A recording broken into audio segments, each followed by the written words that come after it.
Hey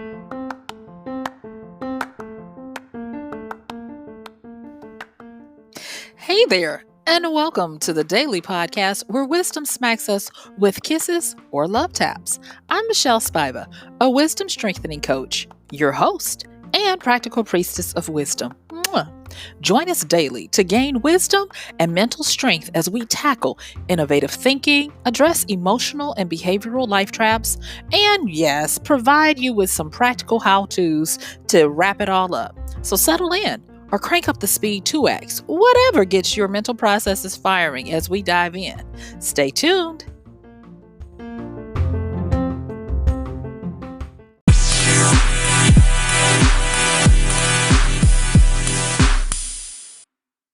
Yay!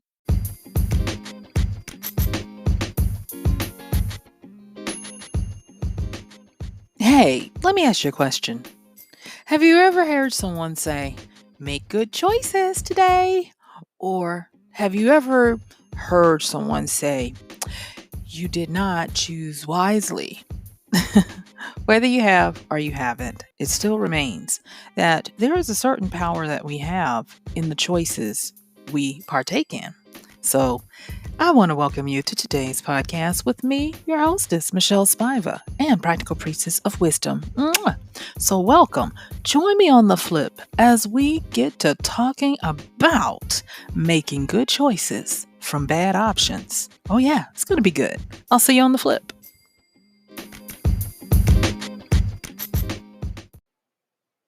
All right. Thank you for joining me on the flip. Let's get into it.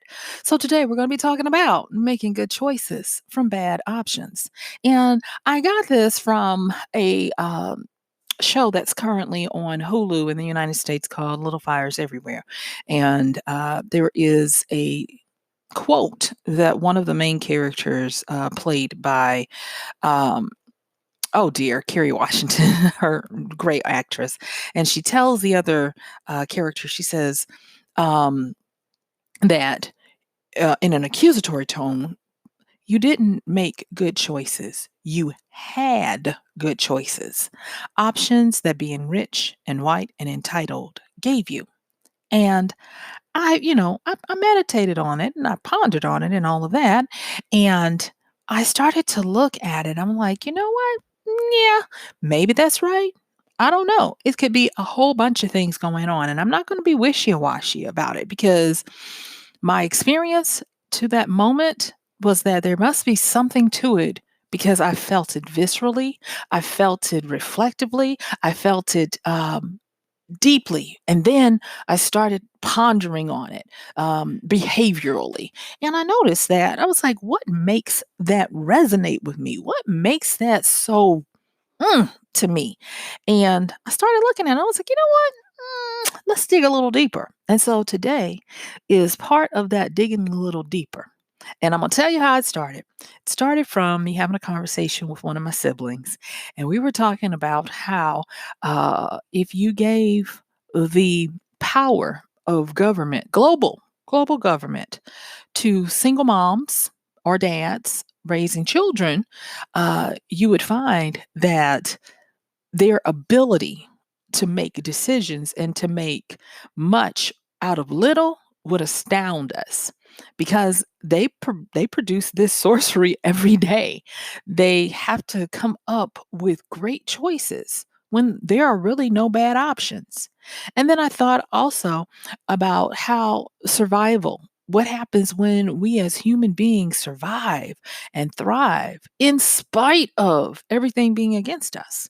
And that's where I was like, you know what? There is a way to do this, even when all you have are bad options. So we currently find ourselves in a little pickle globally. We are currently experiencing an unlikely event that is highly impactful. Who knew that the pandemic of this century would come around and do us dirty like it has? And there is this theory that pandemics come around every 100 years or so, so every century. And it's also this theory that up until this point, well, including this point that we've always been woefully inadequate in understanding the gravity of what's happening because it seems like we have many false alarms, our starts with fizzles and the like. But oh, lo and behold, here we are. The last pandemic of the Spanish flu of 1918 and 1919 was devastating. And it was an influenza pandemic. And now in 2020, we are continuing. Well, actually, it started 2019. Let's be truthful about that. So 2019, 2020. Here we are yet again, 100 years. And I was like, what can I personally do to get the wisdom from, having lived through this to understand what I can glean from it and pass on with wisdom and insight for posterity? And so let's talk about how we can make good choices when all we have are bad options. And so the first thing I want to say is the way you start maneuvering out of a bad situation or an unlikely event that has been highly impactful in the way that this one has is that we start getting to the point of building the habit of making a better way with each choice we make. And each choice we make is very um, it's very simple, but in application, oh, it can be tricky. And the reason why it can be tricky is because each choice we make is not simply just because we decide to make the choice. No, no, no, no. When we are quote unquote making these choices, there are other variables that we can't account for. There is this saying by Dwight D. Eisenhower, the general and previous president of the United States, and he said, plans are useless, but planning is indispensable. And what he was getting at was that plans don't work. But when you get into the habit of planning, AKA the habit of being ready to make the best choices you can at the time, you start to navigate the landmines of what can happen. And Eisenhower was noted as being very methodical and logical. His approach and his strategy was such that he would plan extensively and try to include multiple scenarios. He was great at logistics and movement with efficiency of troops and resources, and yet he still said that plans are useless, but planning is indispensable. And so, you kind of want to listen to that wisdom. And there's this concept, and you guys stick with me. I'm not going to make it all whatever, but there's this concept called conjunctive events. And if you think of conjunctive, I always think of conjunction, junction, what's your function? Like your ands, buts, therefores, thus, all of those things that put things together. And it's the same thing. So when you have conjunctive events, it's like you get all these different events. So this happens, and this happens, and this happens, but this happened, and that happened, and therefore that had happened. And that's the down and dirty of what conjunctive events are. And because we have conjunctive events, that is why your pristine plan a lot of times doesn't necessarily work. And you have a propensity for ending up with, you guessed it, bad options. So let's just talk about this for a minute. And this it is actually called the conjunctive events bias, which means that we tend to underestimate what it's going to take to achieve something and to get something done. And because we want all the ands, we want when we make our plans, we tend to make them in our conjunctive bias where it's just where we just pile on and progress. So we say, I'm going to do this, and then I'm going to do that, and then I'm going to do that, and then I'm going to do that, and then I'm going to do that. But we don't realize that there are forces that have great fun I hate to say it, but great fun at our expense when they put those buts and those therefores and furthermores and all of those different conjunctives in there to mess with our plans. But yet and still, we can still make good choices because of being able to understand that choices are ours to make. One of the things that I love is that as a writer and a reader, I get a chance to tip into the minds of great thinkers and great creatives to be able to glean and even pluck some of the powerful wisdom that comes about. And there is this fantasy series that I'm actually listening to it when I exercise and do some other things, and I'm really enjoying how the author approaches that because of how she frames things. And her name is Melissa McPhail, and this is Sefriol's. Excuse me, I always mess this up, but like I said, it's a fantasy series, and it's Sifriol's Hand, and I hope I'm saying that right with a C. Sifriol's Hand. You know, but anyway, she has these little vignettes between her chapters and her sections because this is fantasy, so it's a long tome, if you will. And one of the things that she had in there, attributed to one of the great, scholars within that world, is so simple. But she talks about games and players and pieces, and she's use this to denote how one of the characters that is a mastermind works within what he's doing. And he says to one of the characters, one of his underlings, he says, players know the rules, pieces obey the rules. And then he asks him, which do you prefer? Do you prefer to be a piece or a player? And of course, the man chooses to be a player. And so he, grants him, not grants him, but he does what he does in accordance to what he's talking about. And I know y'all don't know what I'm talking about this book, but just it's gonna fit. Trust me, it's gonna fit about these making good choices from bad options. Okay. And so the man, makes his choice, and he becomes all the more thankful for now understanding and knowing the rules of the game that they're playing. Because at first, as a piece, he was just obeying the rules.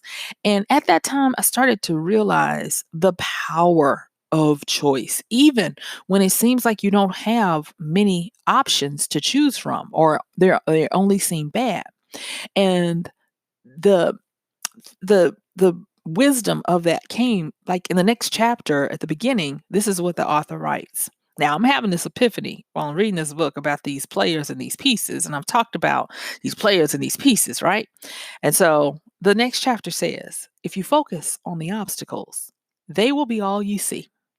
And I was like, boom, there you go. If you focus on the obstacles, they will be all you see.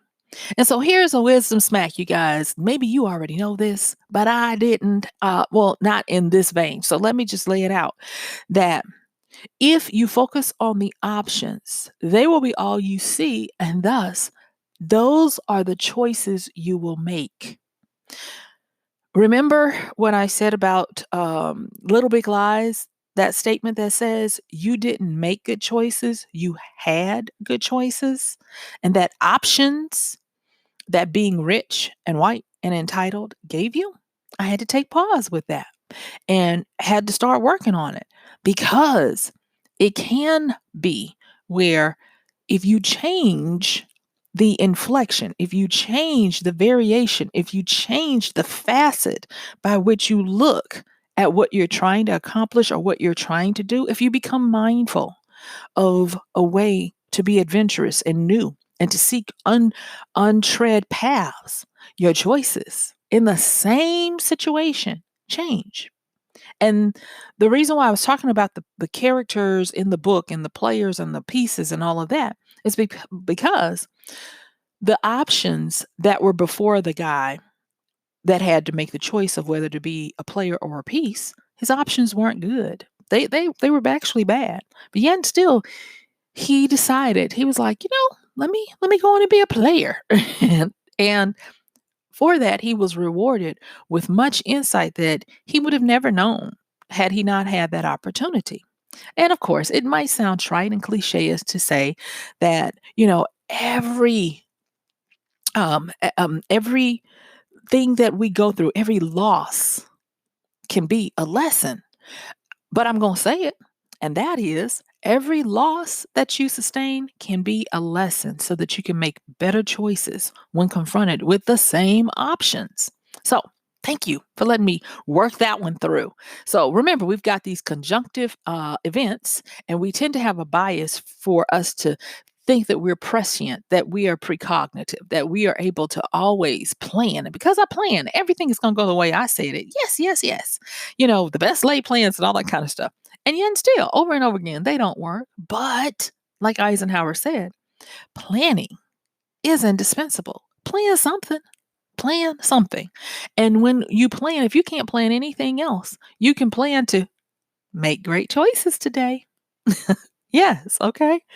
Um, the even let me just say, even if the choices that are available to you are bad, you can make a better way. And you can make a better way by forcing yourself to tap into the ready available pool of wisdom, of universal wisdom to change the quote unquote bad into something that will help you to see a different way. I am always amazed at how I have to really work on my instinctive thinking, because I have shortcomings. I really do. I work on not seeing things that look to be highly intimidating as a sign of my defeat. I work on looking at things when things come up and it's like, well, that's out of your reach. Well, I guess the buck stops here because how are you going to do that? How are you going to get that? How are you going to achieve that? And over the years, I have thankfully started to see where I'm changing because I'm determined to make great choices. I'm determined to shoot for the sky. I am determined to do what I can, when I can, with what I have in the best way possible. And looking back over it, I am seeing that it works. And so I'm going to just tell you from personal experience, it works. Even when it seems like everything is bad, you can choose. Even with that, you can choose to, if you have to, force yourself to see some goodness out of that bad. There's a reason why they say there's a silver lining around every storm cloud. There's a reason why they say that nothing is ever really bad. It tends to work out if you expect it. And so, um, it takes a little bit to do that. And when I say it takes a little bit to do that, it takes us embracing the fact that we are who we are and shortcomings and all. So making good choices from bad options, it causes us to have to face our our propensities of who we are without any effort. And I wish I could say that, oh, we're great without any effort. Nope, we come here, and I believe that we come here to work out a lot of things, to perfect a lot of things, to burn a lot of things out that would not do us good. And that hopefully, once we get to the end of our mortal coil, we will have had a lot of epiphanies and a lot of evolutions to become a better version of who we are than when we started. But best laid plans. You never know. But still, with that, we want to realize that who we are does not dictate who we can be. And it's because of, you guessed it, choices. Okay, there's this quote attributed to Dave Chappelle that I want to tell you guys right now. And what he says is the hardest thing to do is to be true to yourself, especially when everybody is watching. And I look at that, and is so much in that But today we're going to be talking about the aspect of doing what is expected of you. And the reason why I want to talk about that is because doing what is expected of you sometimes flies directly in the face of what is right for you. Socially, social pressure has gotten many people to go down a road that they can't return from because they didn't make good choices. They made choices based on the fact that everybody was watching and they didn't want to come off as less than. They didn't want to be ostracized. They didn't want to lose their status in the eyes of their peers. For whatever reason, they didn't want to do it. We find that, and I, I, I I find that when faced with the scrutiny of even just a few people, it's really hard to make good choices because there's something about that power and that pull to connect, to engage, and to be accepted. So I am not going to dare sit here and say, "Oh, just make the right choice." It's hard. But I'm gonna put this out here that hopefully you'll be able to know that it's hard, but you can do it. You can do it. You have to do it a lot of times. Okay. All right. So now that I've said that, let me go back and review what we've talked about a little bit to make it gel a little bit more. So making good choices from bad decisions. Understand that with each choice you make, you can make things incrementally better. You can make them become stagnant, or you can make them incrementally worse. Understand that you can reframe how you define bad by understanding to not focus on the obstacle. Instead, focus on what you want things to be. You can also realize that as you look for a way to do things, understand that you have the power to move from being a piece that just obeys the rules to a player who knows the rules. And the reason why you want to know the rules is because if you know the rules, if you understand the foundations, if you know the why, then you can change the rules. You can change and you can evolve and you can get above those things. Okay.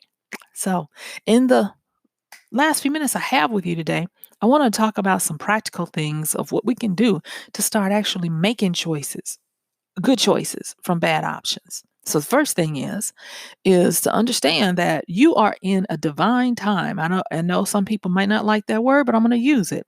And when I say a divine time, I'm talking about a time that is unique. Remember, this is a highly impactful event from an unlikely one. Okay, that comes around only maybe once every 100 years, if that. Yeah, take advantage of it. And that means that you can kick into the power of necessity because necessity is the mother of invention. Let her help you out. Let her open your eyes to the creative strand and thread that runs through humanity. Let her give you great insights. I'm going to tell you, I have been more creative in this time than I've been in a while. And I'm looking at it as this is great. And so I'm making sure that I consciously make good choices, good choices because each day I get up, I have a brand new dispensation of mercy and grace and all of those kinds of things. And I'm like, don't squander, take advantage of because necessity is working out some things. I'm doing new things and putting things together that I had not thought about before. And I'm excited for it. And I want you to be excited. So make sure that you take advantage of this. The next thing is to start training yourself to learn to see the world for what it might become. And when I say the world, if it scares you to think about just the world, change that to my world. What do you want your world to become? What are the options that could become? What are the things and the grace and that you could work through with this grace that you've been given for the entire world to slow down and the demands of society to go out and matriculate and to produce and to do all of these things. What could you possibly do to change what your world might become? Then start testing your intentions and actions to see how they can influence and impact. Step out of your comfort zone to do something. Test it and see. Do I get a response from this? Does something change? Does something move for the better? Hopefully for the better, y'all. And the reason why is because a lot of us have blinders on when it comes to what we intend and what is actually happening. Change it up. Change it up. So what if you intend to do something? Intentions never built a bridge. That's why I couple it with action.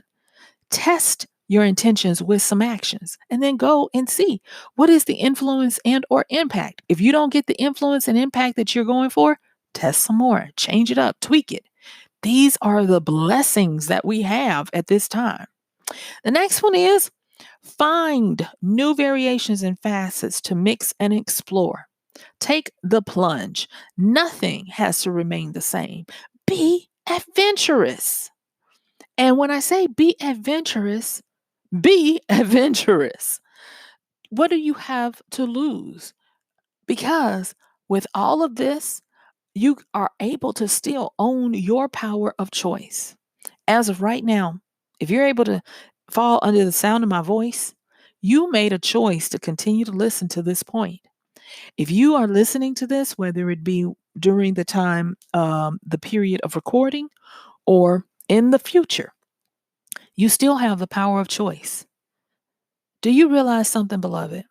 I want you to understand this. Hold this to your heart that choices are your building blocks of your future.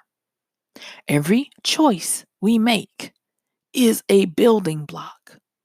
And when you start to realize that bad options are simply because you're so busy focusing on the obstacles that they're all you see, when you start to realize that and you tilt it, I want you to start looking at obstacles as opportunities, problems as puzzles to be solved. Let me say that again. I want you to start looking at if you find that all you have are seemingly bad options, I want you to realize that you're focusing too much on obstacles. And instead of seeing the obstacles, see the opportunities. If you only can see problems on every hand, turn those problems into puzzles that are begging you to solve them. And because they showed up for you, that means that you have the ability to choose to become the puzzle solver. That's how powerful choices are. Very much so. And we love a good puzzle. We love a great opportunity. And because we are able to breathe and move and think and do, we're able to take advantage of that great power of choice. Now, in my last few minutes, what I want you to do is I want you to take the time to prioritize. It's important. It's important. And the reason why it's important is because in this chaotic time, you need to start finding that thread of order that you can start to pull on to pull you closer to it. And you do that by starting to prioritize. Now, what do I want you to prioritize? I want you to prioritize the choices that you are going to commit to making and prioritize them by moving from small ones to big ones. One of the other things that I have noticed with myself and when I've observed others and even talked to others is that we get that we have choices, but we always want to swing from the rafters. We always want to pick the big choices that mess with that conjunctive event that I was talking about. We always want to make those choices that involve intricate planning that only works if it happens exactly like we want it to. And we know that's far and few between. People have even said, oh, the stars have all got to align for this plan to work. But you have the power for it to eventually work by prioritizing. What does it look like prioritizing your choices? When you go and you wake up in the morning, the choice get up with a start or drag yourself out. you have a choice. Move your body in the mornings, exercise it or not. You have a choice. What do you How do you break your fast? What do you break your fast with? You have a choice. And it goes on and on and on to the point where when you go back to sleep tonight, you will have realized, hopefully because of listening to this podcast, that the person you are getting into that bed is not the person that you were when you got out of it. If you've made choices that have intentions with actions to go to the purpose of influencing and impacting. Now, here's the last little part about that influence and impact. I never said it was on others. Choose to prioritize to make choices that have intentions and actions that influence and impact you, yourself, me, myself, and I, where you become better. You become the person that has the life that you want. Okay. So I know that it might be hard. I know you might be saying, but Michelle, you don't know the bad options that I'm facing. You don't know how hard it is. You don't know. You can't see. I can't see. And the good thing about choices, they don't require that you have sight. You can be blind and still make a choice. And that's what I love about them. You can be blind and still make a choice. So I hope this is going to inspire you to get motivated to make good choices from bad options. And so, guess what? Yeah, my time is up. I want to thank you for yours. This has been MichelleSpiva, your practical priestess of wisdom, with today's podcast of Wisdom Smack. Mwah! Don't forget to check the show notes, like, subscribe, share. Check out the show notes to see how you can contact me. And this is a daily podcast, so I'll see you tomorrow. Bye.